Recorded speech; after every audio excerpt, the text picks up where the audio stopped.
ভাঙ্গায় রাষ্ট্রীয় মর্যাদায় মুক্তিযোদ্ধা আব্দুল সালামের দাফন সম্পন্ন হয়েছে। জাকারিয়া খানের তথ্য ও ভিডিও চিত্রে বিস্তারিত দেখুন। শুক্রবার ৩রা জানুয়ারি উপজেলার ঘাড়ুয়া ইউনিয়নের গঙ্গাধরদী পারিবারিক কবরস্থানে তাকে দাফন করা হয়।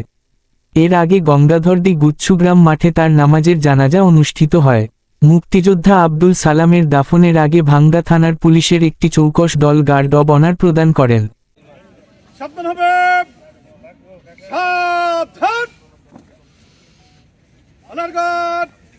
মরহুম বীর মুক্তিযোদ্ধা আব্দুল সালামের স্মরণে রাষ্ট্রীয় মর্যাদায় সশস্ত্র সালাম দেবে। সশস্ত্র সালাম।